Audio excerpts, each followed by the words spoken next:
네, 우리 하나님의 말씀 아모스 2장입니다. 이제 본격적으로 아모스가 말하고자 하는 부분으로 들어갑니다. 하나님께서 그를 통하여 1276년 2장 6절에서 16절 제가 읽을 때에 여러분들이 마음에 새기면서 또 같이 읽으니까 읽는 데에 집중이 돼가지고 그 내용에 대한 생각이 좀 반감되는 것 같아서 제가 읽고 여러분들 눈으로 따라 읽으면서 깨닫고 마음에 새기면 좋을 것 같습니다. 여호와께서 이와 같이 말씀하시되 이스라엘의 서너 가지 죄로 말미암아 내가 그 벌을 돌이키지 아니하리니 이는 그들이 은을 받고 의인을 팔며 신 한 클레를 받고 가난한 자를 팔며 힘 없는 자의 머리를 티끌먼지 속에 발로 밟고 연약한 자의 길을 굳게 하며 아버지와 아들이 한 젊은 여인에게 다녀서 내 거룩한 이름을 더럽히며 모든 제단 옆에서 전당 잡은 옷 위에 누우며 그들의 신전에서 벌금으로 얻은 포도주를 마심이니라. 내가 아모리 사람을 그들 앞에서 멸하였나니 그 키는 백향목 높이와 같고 강하기는 상수리 나무와 같으나 내가 그 위의 열매와 그 아래의 뿌리를 진멸하였느니라. 내가 너희를 애굽 땅에서 이끌어내어 40년 동안 광야에서 인도하고 아모리 사람의 땅을 너희가 차지하게 하였고 또 너희 아들 중에 선지자를 너희 청년 중에 나실인을 일으켰나니 이스라엘 자손들아 과연 그렇지 아니하냐. 이는 여호와의 말씀이니라. 그러나 너희가 나실 사람으로 포도주를 마시게 하며 또 선지자에게 명령하여 예언하지 말라 하였느니라. 보라, 곡식단을 가득히 실은 수레가 흙을 누름같이 내가 너희를 누르리니 빨리 다름박질하는 자도 도망할 수 없으며 강한 자도 자기 힘을 낼 수 없으며 용사도 자기 목숨을 구할 수 없으며 활을 가진 자도 설 수 없으며 발이 빠른 자도 피할 수 없으며 말 타는 자도 자기 목숨을 구할 수 없고 용사 가운데 그 마음이 굳센 자도 그날에는 벌거벗고 도망하리라. 여호와의 말씀이니라. 아멘. 여러분들이 먼저 오늘 이 본문을 하나하나 생각하기 전에 왜 예수를 믿어야 되고 우리가 가려고 하는 천국은 어떤 곳인가 하는 것에 대한 이해가 있어야 돼요. 우리는 좋은 환경을 많이 생각하는데 천국은 정말 완벽한 환경인데도요, 이 세상과는 다른 좋은 공동체예요. 예수님은 이 땅에 우리를 천국에 데리러 가시러 오셨지만은 또 이 땅에 천국을 만드실 때에 이 땅의 환경은 동일한 환경이잖아요. 세상이 안 변하잖아요. 그러면 예수님께서 이 세상에서 원리로 성취하려고 하였던 것은 천국과 같은 공동체를 만드시려고 한 거예요. 그런데 자꾸만 우리가 내가 예수 믿고 천국 가고 내가 복 받으려고 하는 것은 당시의 사람들의 생각이 성경에 많은 영향을 주어서 왜곡이 일어나게 한 거예요. 그러면 2000년의 기독교 가운데에서도 철학적으로는 스토아 철학의 영향을 많이 받고 삶의 구조의 영향을 참 많이 받아서 변질이 된 거거든요. 그래서 다 떼고 본질이 뭔가 하는 것을 알아야 돼요. 그러면 가장 중요한 본질이 뭐냐면은 신명기예요. 그래서 이번에 여러분들을 신명기 금년에 쭉 함께 해올 때에 너무나 중요한 말씀이에요. 이 땅에 예수님이 이루려고 하는 하나님의 나라는 신명기적 공동체예요. 그러면 아모스가 여러분 들어오면서 이제 써놨잖아요. 불의한 사회를 향한 목동 아모스의 외침 했잖아요. 그러면서 그 위에 보면은 정의를 하수와 같이 흐르게 한다. 그러니까 가장 중요한 것이 정의로운 나라가 돼야 돼요. 우리 예수 믿는 사람들이 기도가 내 자식이 서울대학 가고 뭐 이러는 것도 여러분들에게는 소중한 일이지만 개인적으로는 더 중요한 것은 하나님이 우리 사회가 공의로운 나라, 정의로운 나라가 되기를 원합니다. 이래야 돼요. 교회가 세상과 다른 것은 교회는 공의로운 공동체가 돼야 돼요. 그런데 우리는 산업화의 영향으로 부자가 되고 잘 살면은 좋은 나라라고 생각을 합니다. 미국을 좋은 나라라고 하는 이유를 어디 있는가 하면 대한민국 사람들은 우리보다 잘 살기 때문에. 그래서 중국은 우리보다 못 살기 때문에 안 좋은 나라, 소말리아는 안 좋은 나라, 이래버린다고. 모든 가치 기준이 그렇게 되는. 교회도 큰 교회는 좋은 교회, 작은 교회는 안 좋은 교회. 훌륭하게 되고 공부 잘하면 좋은 사람, 그렇지 아니하면 좋지 않은 사람. 전부 산업화로 인하여 왜곡된 가치관이 만들어낸 거예요. 성경으로 여러분들의 생각이 바뀌어야 돼요. 그래서 오늘 아모스도 여러분 거기에 보면은 6절에 보세요. 여호와께서 이와 같이 말씀하시되 이스라엘의 서너 가지 죄로 말미암아 내가 그 벌을 돌이키지 아니한다. 하나님께서 왜 심판을 하는가 하면은 공의롭지 못한 사회를 하나님은 심판하세요. 자, 여러분 생각 이제 바꾸세요. 이제는 종교적인 규범을 잘 어기거나 이러면은 하나님이 심판한다. 이 생각 바꾸고요. 하나님은 어디를 심판하는가 하면 공의롭지 못한 공동체를 심판하시는 하나님으로 바꾸어 생각해요. 그래야지 여러분들의 신앙이 여러분들을 억압하거나 학대하지 않아요. 하나님께서 지금 아모스를 통해서 심판을 하는데 왜 심판을 하는가 하면은 이스라엘 백성들이 여러분들에게 제가 신명기를 쭉 말씀할 때 그랬잖아요. 너희들이 아브라함과 맺은 언약 때문에 하나님은 그 언약을 지켜나가는데 시내산에서 너희들을 그 언약을 맺었는데 광야에서 그 언약을 지키지 않아서 공의로운 공동체가 되지 못했거든요. 그래서 그 광야에 40년 동안 이스라엘 백성들, 성인들은 다 가나안에 들어가지 못하고 광야에서 다 죽었다고요. 하나님의 심판으로. 왜 그랬는가? 하나님의 말씀을 듣지 않아서 공의로운 공동체가 안 되었기 때문에.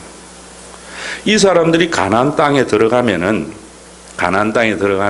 여러분들이 책을 읽거나 남의 말을 들을 때에 우리나라 사람들은 자기 주장으로 읽어요. 그러면은 이해가 안 되고 논쟁이 되고 싸움이 돼요. 설교도 그래 듣는 사람 많아요. 상대방이 말하고자 하는 의도, 책을 읽을 때는 저자가 말하고자 하는 의도를 먼저 파악을 하고 거기 맞느냐 안 맞느냐 이래야 된다고. 내 주장을 하려고 하지 말고. 그러면 신명기도 여러분들이 읽으실 때에 그래서 제가 의도를 이야기하는 거요. 문자에 매기는 것보다는 이 사람들이 가나안 땅에 그냥 들어가 보세요. 그러면은 광야나 가나안 땅이나 똑같아서 그래요. 환경만 달라진다고. 그러면은 하나님의 나라가 이루어지지 않는 거예요. 그래서 하나님께서는 잘못된 생각을 가지고 있는 사람들을 광야에서 다 죽게 만든 것은 정의로운 하나님의 나라의 공동체를 이루기 위함이에요. 하나님 말 안 들어서 그 사람들을 멸망하려고 한 게 아니고 구원을 위해서 그러신 하나님의 마음을 헤아려야 되는데 이건 이야기 안 하고 말 안 들으니까 다 죽였다고 이러버리니까 사람들이 겁난단 말이에요. 그러면은 모압에 와서 모세가 지난주일도 제가 여러분들에게 이야기했지만 신명기를 쭉 읽어보면은 이 사람들도 꼭 또 가나안에 들어가서 하나님의 언약의 약속을 믿지 못해서 말씀에 순종 안 할 것을 알아요. 그러나 너희들 조상 같이 하지 말고 라고 하면서 새 언약을 선포를 하는 거예요.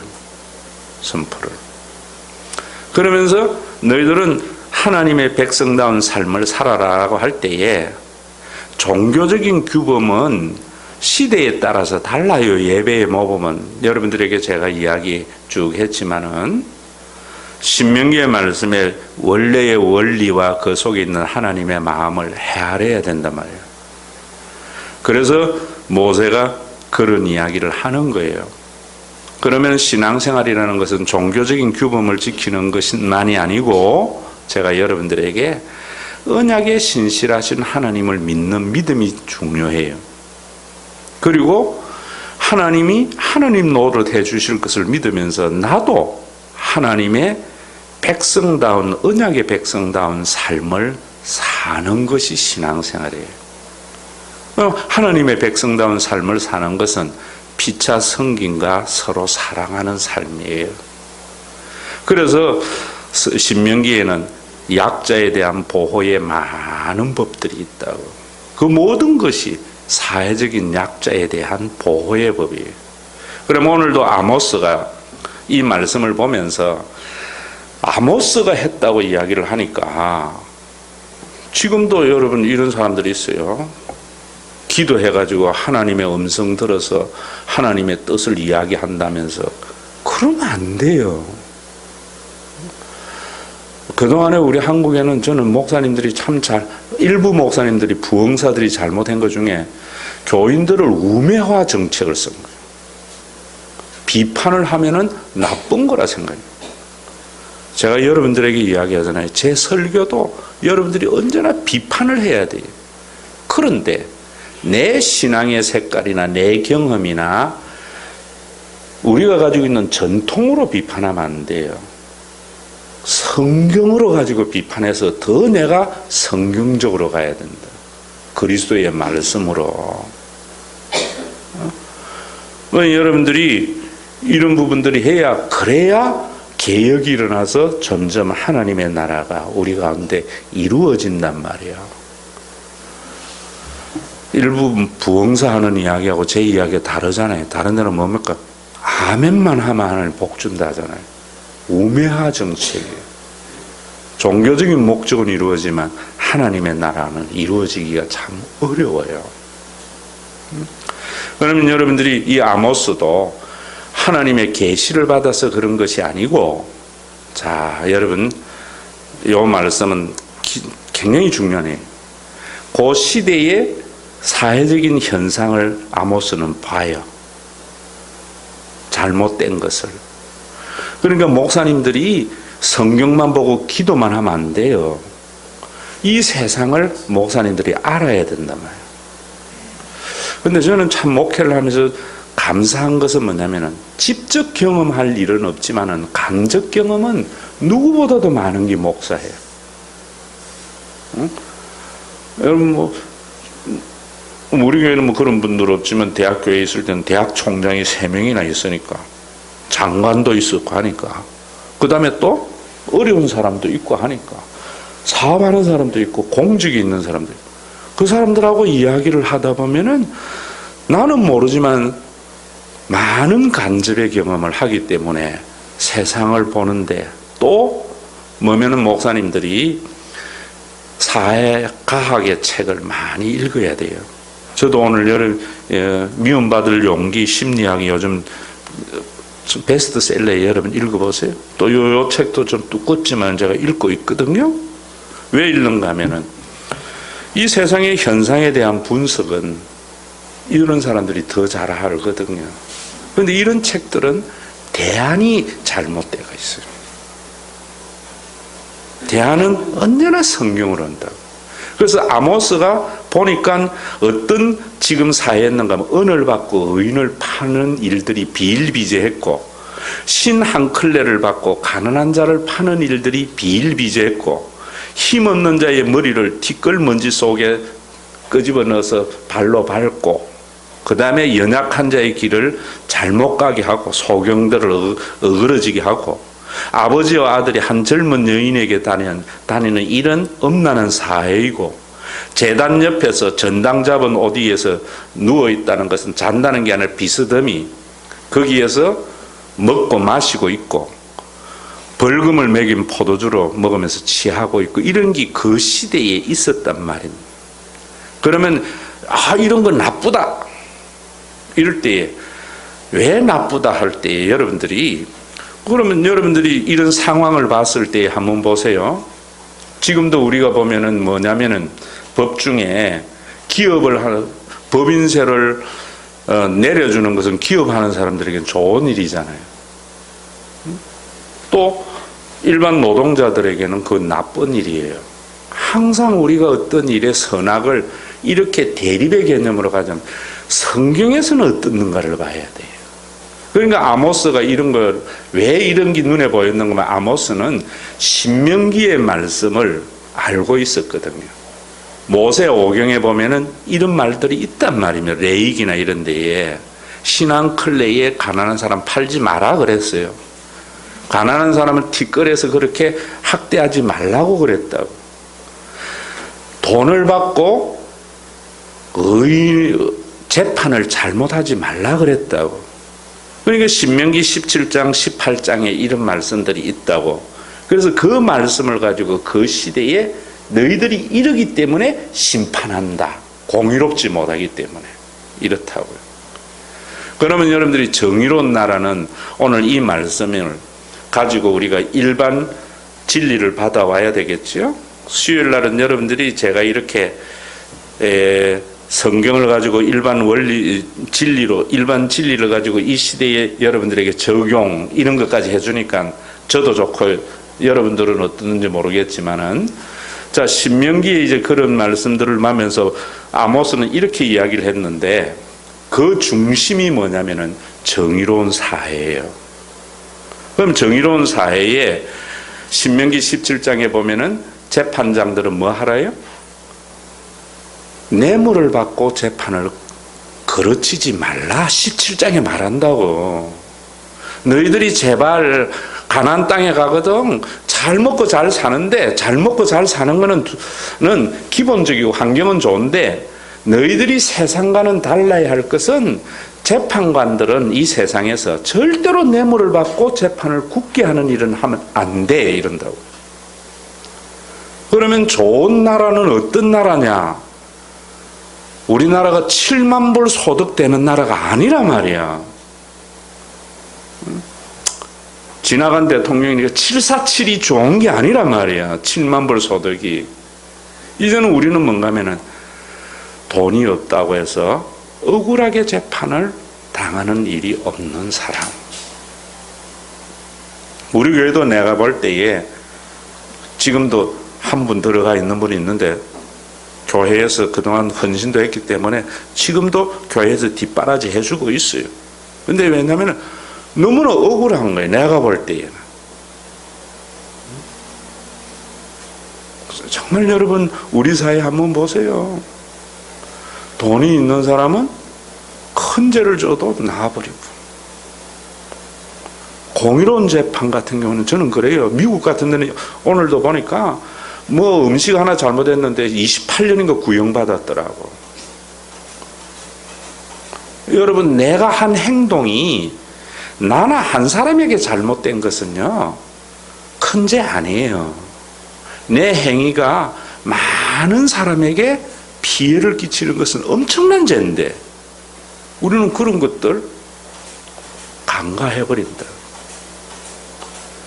정말 여러분 저는 교회에서도 여러분들에게 목회를 하면서 보는 게 뭐냐면은 주일을 성수 안 하는 것은 뭐 자기에게 정말 오늘 우리 윤호영 집사 기도하면서 했듯이 그 놀라운 축복을 못 받는 거라고.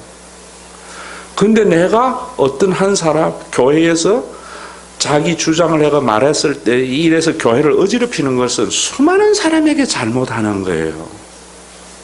아시겠습니까 여러분? 공의로운 재판이 일어나야 돼요. 그래서 거기에 신앙클레 뭐 이런 것들은 우리가 일반 원칙은 하나님은 어떤 사회를 심판한가 하면은 뇌물을 받고 재판을 거르게 하는 사회를 심판하세요. 교회는 힘이 있다고 나하고 친하다고 제가 여러분들에게 하는 이야기는 편들어주면 안 되는 것이라 그랬잖아요. 그래서 사랑은 뭐라고 그랬어요? 불의한 일을 하지 않는다는 것은 나하고 친하다고 잘못된 일에 가담하지 않는 거랬다. 또 두 번째로 그 뒤에 보면 뭐라는가 하면 힘없는 자의 한 클레를 받고 가난한 자를 팔며 힘없는 자의 머리를 티끌머리 먼지 속에 발로 밟고 연약한 자의 길을 굳게 한다는 말은 뭡니까? 정의로운 사회는 약자가 보호되는 사회가 돼야 돼요. 자, 여러분, 만약에 집을 가지고 있는 사람하고 전세자하고 싸움이 일어나면은 집을 가지고 있는 사람이 강자잖아요. 좋은 사회는 가지고 없는 사람에게 유리하게 작용을 해야 돼요. 이번에도 여러분 땅콩 사건의 박창진하고 그 여성무원이 어디에 고소를 했어요? 미국에 했다고. 미국에 하면은, 미국은 우리나라 하면은 그건 유야무야 돼버린다고. 미국에 하는 이유는 어디 있는가 하면 개인적인 욕심도 있겠지. 미국에 하면 개인에게 그랬을 때 미국에는요, 징벌을 해가지고 있는 사람이 잘못을 하면은요, 수백억 받을 수 있어요. 지금 500억 소송 걸어놨거든요. 그거 행위 하나 때문에. 우리는 상상이 안 되잖아요. 성경은 언제나 강자와 약자가 대립을 할 때에는 신명기는 약자 편을 들어주라는 거예요. 그래야 정의로운 사회예요. 언제나 이런 대립은 있기 마련이거든.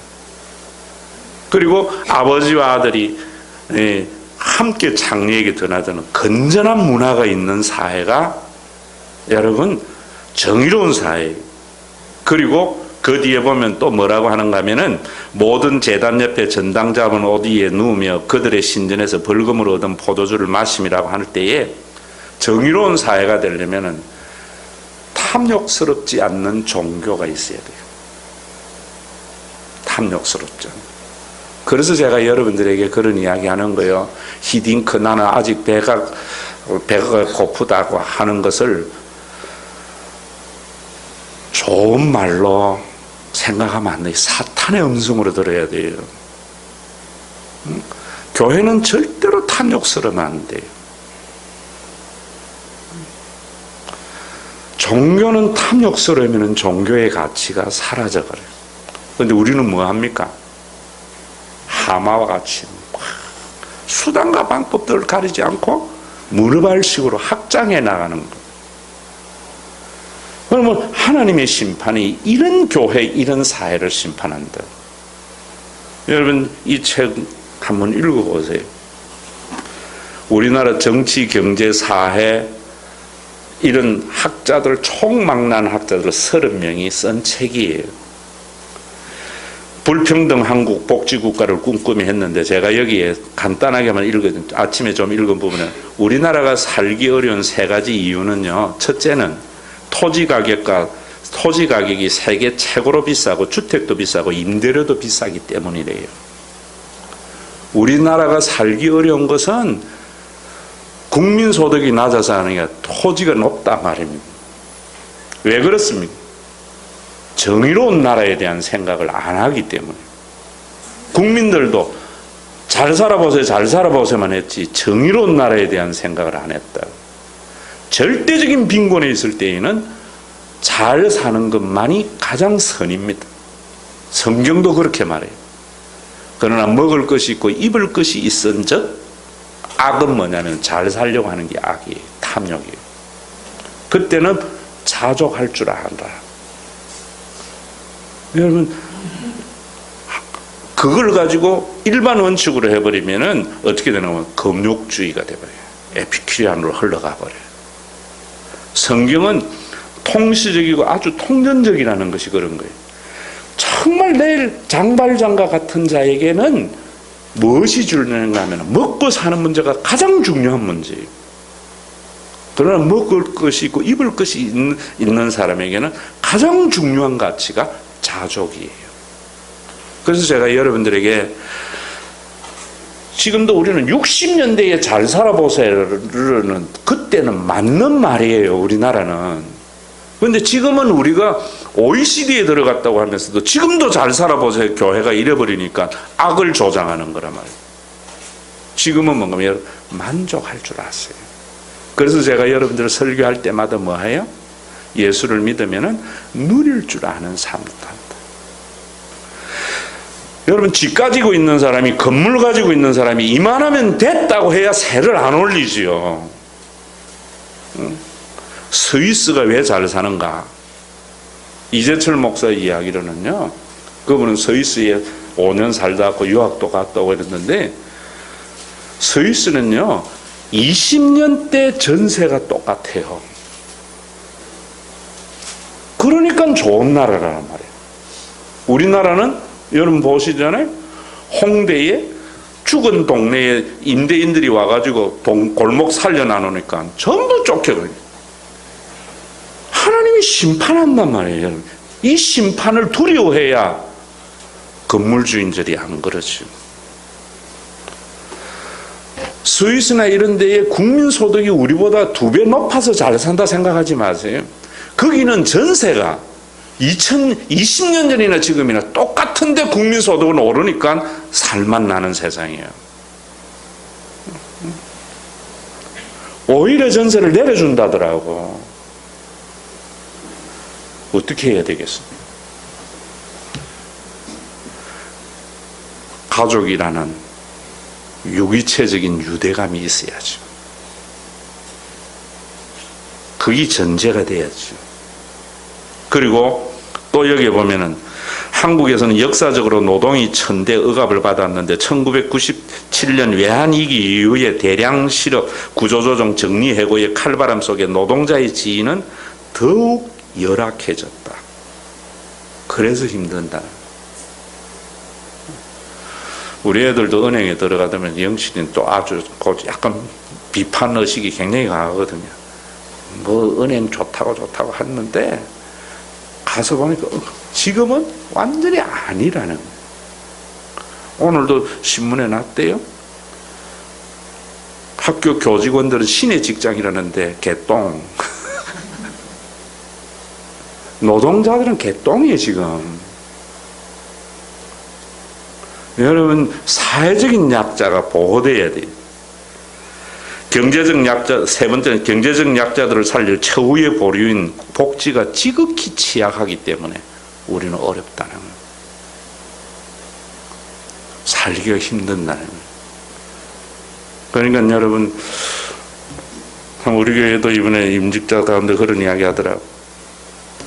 내가 힘들어졌을 때에 교회와 목사님이 있다는 것 생각하면서 든든한 것, 그게 복지에 대한 생각이거든요. 저는요 여러분들에게 말씀을 드리지만은 제가 그런 이야기 하지 않습니까? 가족이라는 것은 동창회와 동호회가 아니다. 재밌다. 만나면 과거의 삶의 추억 때문에 즐겁고 이야기거리가 많다. 그게 교회 아니에요. 교회의 구역은 절대로 그러면 안 돼요. 구역에 가면은 막 재밌고, 구역에 가면 또 뭐 여러분 막 이야기거리가 많고 수다거리가, 그럼 그건 동창회예요. 여러분 추석에 가족들 만나겠지만은 특히 남자들은 만나가지고 서로 먼 산 쳐다보다 가잖아요. 그래도 든든한 게 가족이에요. 저는 우리 교회가 서로 얼굴도 잘 모르는 것 같지만 자기 자리에 이래 있다가 흩어진 이 진짜 교회예요. 여러분 우리가 잘못된 전제를 가지고 보는 거예요. 그러니까 큰 교회에 가서 막 이런 재밌고 이런 교제하는 이런 교회는 좋은 교회라고 해요. 그런데 그 재미가 깨지고 나면 한순간에 사라져요. 가족은요 와서 말 한마디 안 하고 앉았다가 가도 평생 동안 가슴에 남아있는 관계예요. 교회는 그래야 돼요, 여러분. 그 자리에 언제나 그 자리에 있는 사람이 참 중요한 사람이에요. 제가 여러분 이야기했지 않습니까? 뭐 우리 손주희 집사나 이인아 집사 대학교 회의에서부터 나하고 20년을 같이 있었지만 1년에 전화 한 통 안 해요.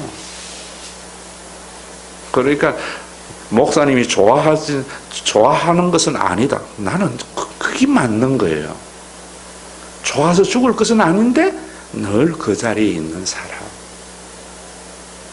또 그런데 가족의 힘은 언제 나타나요? 어려울 때. 모르겠어요. 10년 동안 여러분들에게 드러내서는 안 됐지만은 우리 교회 어렵다고 하면은 외면한 적 없어요. 내 귀에 들린 순간. 그런데도 우리 교회에 정말 가족으로서 한 번 도와주는 일은 한 번도 없어요. 계좌시 해가지고 우리가 300-400 주고 이래가지고 살아갈 용기를 준 가정은 참 많아요. 그러나 뭐 몇천만 원 도와주는 가정은 하나도 없어요. 왜? 아직 그만한 사람도 없었거니와 그런 확고한 가족의 유대감을 가지고 있는 사람이 어려운 일을 당한 적이 없어요. 그러나 여러분 보세요. 우리 호정이라든지 또 지금 그런 분들 10년을 한결같이 교회가 받들고 있어요. 가족이라. 저는 여러분들 속에 제가 그런 이야기 하나. 여러분 형제들끼리 결혼이나 큰 대사가 있으면 부자 얼마예요? 10만 원 하면 가족 아닙니다. 형제끼리 하면은 좋은 가족은 1000만 원쯤 하고요. 좀 안 되면 최소한 한 100만 원쯤은 해야 그게 형제지요. 만약에 우리 교회에 정말 이 사람은 영원한 가족이라고 생각했을 때에 겨자씨 헌금은 저는 여러분들에게 여유되는 사람 1000만 원 하세요. 좀 안 되는 사람 100만 원 하세요. 하여간 도와줄 용이 있어요. 아직까지 그만한 형편에 있는 사람은 없었어요. 공의로운 사회를 여러분들이 아셔야 돼요. 이 복지란 말이에요. 여러분들이 이스라엘 백성들이 흩어지고 난 뒤에 2000년 동안 눈물을 흘리면서 신명기를 읽은 거예요. 읽은 결과 어디에 살아가도 해당이 되면은 공동체에 있으면 그 가운데 한 명이 직업이 없으면은 십시일반 직업을 마련해 줘요. 그 자녀가 크면은 사천에서 2억 정도의 성인이 되면은 살아갈 수 있는 자금을 준다고. 왜? 신명기의 말씀을 보면서 하나님의 심판 때문에 우리가 온 세상에 흩어져 사는구나. 그게 신명기의 위력이에요. 여러분들이 이런 말씀을 공의로운 사회에 아셔야 된다. 그래서 여러분 큰 교회 제가 박철웅 장로 이야기했죠. 교회 커져봐야 해요. 담임 목사만 좋아져. 정말입니다. 그런 큰 교회를 지향하면 안 돼요. 또 어떤 분들은 그러더라고. 내가 어제도 신학교 가서 내가 욕을 했는데 우리 교회는 이제는 더 이상 다른 교회 다니는 사람들 안 받아. 참 멋있는 이야기 같지요. 그 개척교회의 목사들 죽이는 소리예요. 여러분 개척교회 다른 교회 다니는 사람 안 받으면은 굶어 죽는 교회들은 어쩌란 말이에요. 근데 지는 처음부터 그랬어요. 그 교회 지금 10,000명 넘는데 예수 안 믿는 사람 그 교회 가서 예수 믿는 사람 10명도 안 된다고. 그래가지고 10,000명 모이고 나니까 내 배 채우고 나니까 이제 더 이상 안 받는다. 그럼 교인들은 그 말을 그대로 받아들이거든요. 그러니까 야 정말 대부분 다 막 탐욕을 해서 받아들이는 안 받아 좋은 교회인 것 같으니까 더 해버린다고. 정말 그 말을 하려면은 처음부터 다른 교회 안 다니는 사람은 안 받으면서 그렇게 됐든지 이제 안 받는다고 하면 이제 우리 교회는 다른 교회에서 온 사람들은 다 돌아가세요. 흩어지세요. 우리 교회 와서 예수 믿은 사람만 남으세요. 이래야 그 말이 힘 있고 능력 있는 말이죠. 그런 원리는 아니란 말입니다, 여러분. 그런 원리는. 그럼 이런 어떤 것들이 여러분들이 우리 속에 이 가치관의 변화가, 자, 요건 제가 여러분들에게 꼭 아셔야 된다. 지금 우리가 한 가지 싸워야 하는 것이요, 일을 절대화하고 성과주의와 영적인 싸움이 있어야 돼요.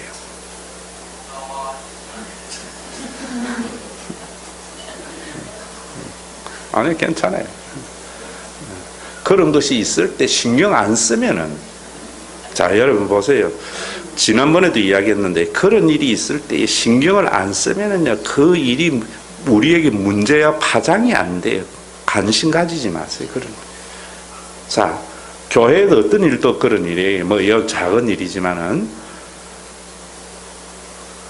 여러분 지금도 여러분들의 생각 속에 뭔가 하면은 봉사를 열심히 하면은 선이고, 봉사를 안 하면은 악이라는 이분법적인 사고가 있어요.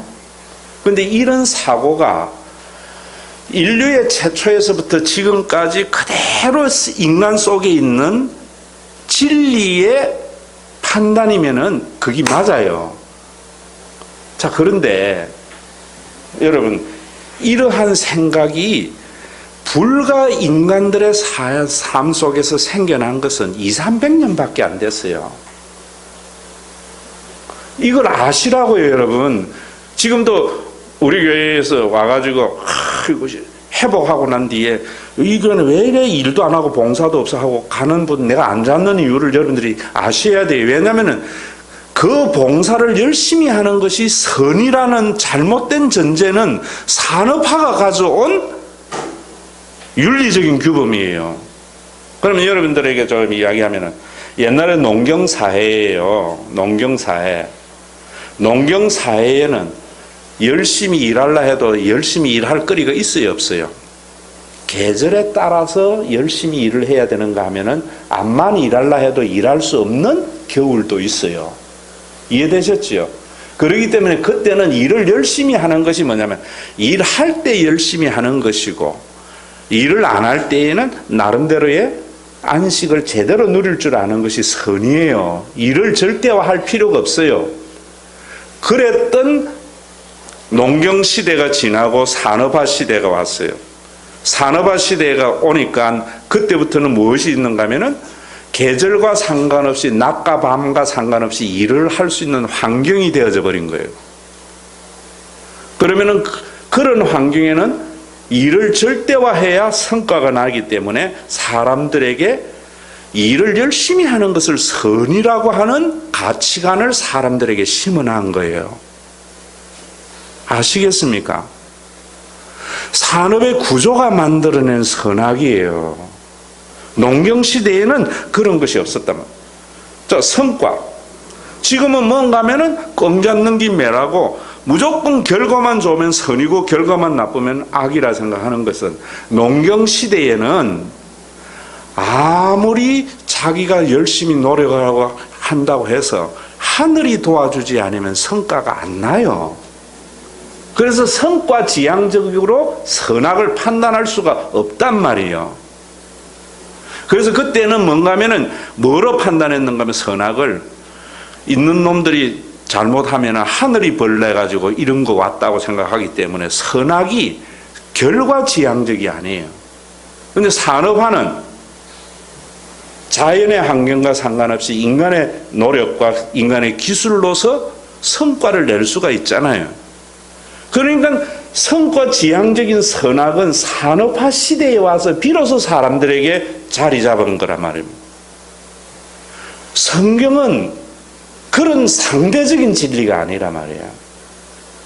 그러니까 지금도 여러분들 속에 누리기도 하고 피차 섬기고 자원하고 기쁜 마음으로 섬기라는 것이 성경이 말하는 진리거든요. 그런데도 자기는 산업화가 만들어낸, 그 사회가 만들어낸 진리의 잣대를 가지고 교회나 모든 걸 판단해 버린다고. 그러니까 여러분들 속에 교회가 한 몇만 명 모이면은 온갖 나쁜 짓 다 해가 모였는데 뭐라 그래요? 하나님이 그래도 뭔가 하나님 마음에 맞으니까 저 교회는 저래 됐지 이런다고. 그게 여러분 우리가 잘못된 생각 중에 하나예요. 여러분이 이 아모스를 보면서 이런 거 못 보면 문자 이거 몇 개 알아가 뭐해요? 그러면 심판받는다고 하면 두려움밖에 더 줘요. 왜 아모스가 신명기의 공동체를 가지고 이런 하나님의 심판을 이야기하는가 하는 근본을 볼 줄 알아야 된다. 자, 선교. 우리 교회도 목사님 왜 선교 안 합니까? 할 때 지금과 같은 선교가 여러분 처음부터 예수님 시대부터 있었는가? 바울의 모든 사역을 제국적 선교에 맞추었다고. 자, 그러면 왜 지금과 같은 선교가 나타나고 제국이 나타났는가 하면은 여러분들이 지금 시각으로 옛날의 중세는 지금 여러분 유럽의 영국이라든지 독일이라든지 프랑스라든지 이런 근대 국가는 생긴 지가 몇백 년밖에 안 됐어요. 그 전에는 현대 이런 국가가 있었던 것이 아니고 영주의 장원 제도로 해가지고 그 장원의 영주가 다스리는 거예요. 그래서 그 장원의 영주가 사는 그것은 성이 있다고. 그래서 유럽에는 가면 곳곳에 성이 있는 것이 장원 제도라는 것 때문에 있었단 말이에요. 그러면 그때의 로마 제국이나 여러분들이 헬라 제국이나 이런 것들도 역사를 보면은 카르타고의 한니발이 로마를 점령하지 못했기 때문에 뭔가 전투에서는 이기고 전쟁에는 졌다 이랬거든요. 왜 그런가 하면은 그런데 알렉산더는 두 번의 전쟁으로 가지고 헬라 거대한 제국을 세웠다고. 왜냐면 당시는 이런 장원 제도와 같은 도시국가였다고. 도시국가였는데 그러니까 여기에는 전부 다 지가 우두머리란 말이야. 대가리란 말이야. 그런데 요 가운데 하나 이 장원이 뛰어난 영주가 다른 데에 여기 붙어 있어야 내 것이 보호가 되니까 느슨한 중앙 집권이 아니고 지방 분권 제도로 있다고. 그런데 여기 요 센 놈을 알렉산더가 갖다 해버리니까 이제는 여 줄 안 서고 일로 줄 서가지고 전쟁 한 번에 헬라 제국을 세운 거예요. 근데 한니발은 로마는 이런 제국이 아우구스투스 왕이라는 게 아니고 존엄한 자라고 나중에 아우구스투스가 지가 그렇게 이름을 지은 거거든요. 그런데 한니발이 와서 쳤는데도 전부 자치권이 완벽하게 되었기 때문에 저놈 흰색 놈 와가지고 저 줄 섰다가는 이제는 내 것이 보호가 아니고 종속될까봐 협력을 안 한 거예요. 그러니까 전쟁에서는 이겼지만은 로마 제국을 점령할 수 없었다고. 그러면 여러분들에게 제가 이야기하는 것은 자, 이래서 살았는데 그때는 땅을 암만 넓게 가지고 있어 봐야 헬라 제국도 15년 만에 망해버리잖아요. 그러니까 한 장원이 자기가 다스릴 수 있는 지역이 한계가 있다고. 기사나 이런 거 둬가지고 그 넓혀봐야 별 소득도 없어. 그래서 요래 있는데 산업화가 딱 됐단 말이야. 산업화가 되니까 무엇이 일어나는가 하면 생산의 정대가 일어나는 거예요. 여러분 옛날에 우리나라도 지금 쌀 남아도는 것이 쌀 소비도 적지만은요 유전공학으로 인해 단위 면적당 쌀 생산이 수십 배로 올라버린 거예요. 우리 어릴 때의 통일 쌀 아세요? 양은 많은데 맛은 없어서 실패한 거예요. 근데 지금은 양도 엄청 많으면서 산업화는 생산의 극대화를 이룬다고. 극대화를 이루니까 우리 여기 장원에서는 지금 산업화가 되니까 생산은 많아졌어요. 그러면 소비가 많아져야 돼야 안 돼? 많아져야 돼. 많아져야 되는데 처음에는 우리 장원에 농사 지을 때는 좀 부족해서 산업하니까 많아졌는데 과학이 발달하고 자꾸 하니까 우리의 소비되는 것보다 엄청 많아져 버린 거예요. 그러면 어떻게 해야 되겠어요? 이제는 땅을 넓혀서 내 상품을 많이 팔도록 땅을 넓혀야지. 그래서 제국이라는 게 생긴 거예요. 산업화가 가져온 것이 제국주의란 말이에요. 그래서 뭔가 하면 아프리카로, 그러니까 땅만 넓히면은 무한한 시장의 확대가 일어나잖아요. 지금은 글로벌, 이제는 완전히 국경을 넘어서는. 그 제국주의에는 그러면서 근대 국가들이 생겨난 거란 말이에요. 그런데 근대 국가들이 생겨났을 때에 지금도 그렇지만은 군대가 먼저 들어가면 실패해요. 무엇이 들어가야 될까요? 선교사가요. 선교사가 가서 그 사람들의 마음밭을 땡겨놔야 돼. 그리고 군대 가서 점령을 한다. 자, 선교사들이 그렇게 앞장서가 갔을 때에는 신천지 갔을 때 부가 있었을까요? 없었을까요? 엄청난 부가 생긴 거죠.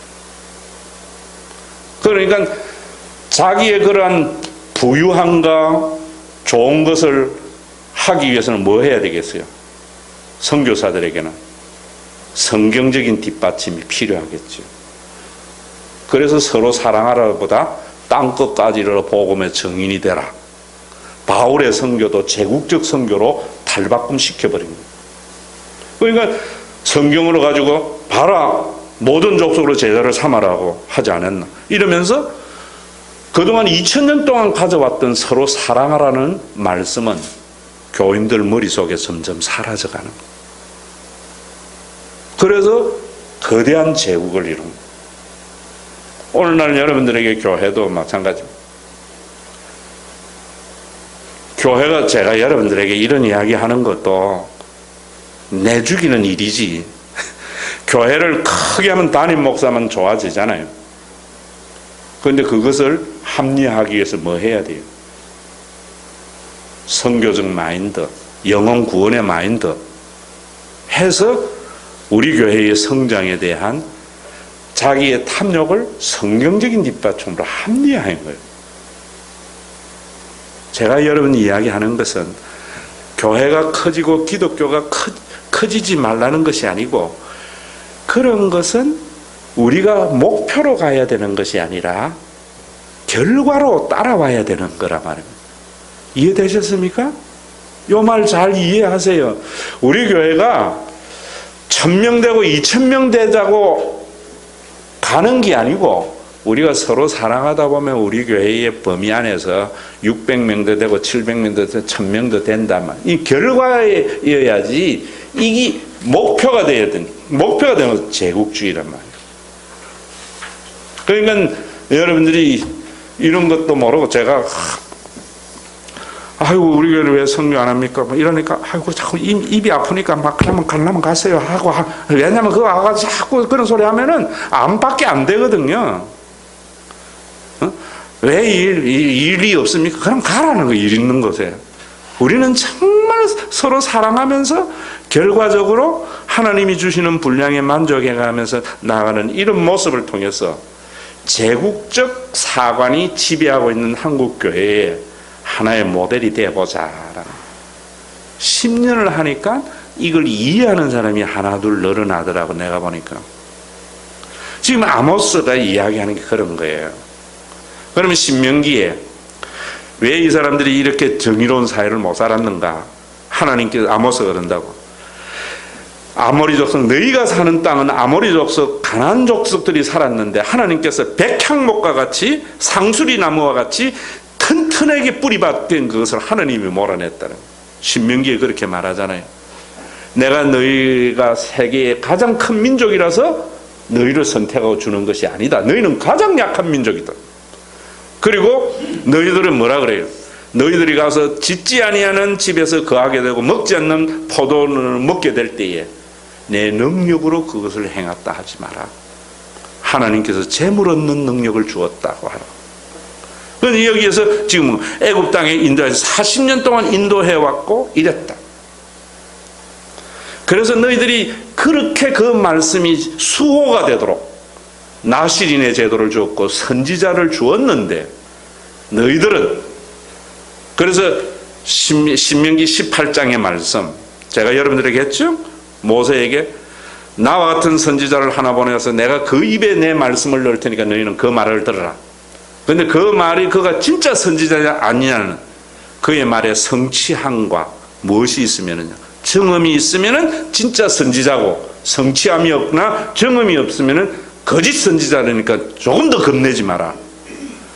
그럴 때에도 지금도 어느 목사님은 기도하니까 그 예언이 이루어져서 전부 지가 예수가 되는 거예요. 그 신명기 18장의 예언이 누구에게 이루어졌어요? 예수님에게로 이루어졌어요.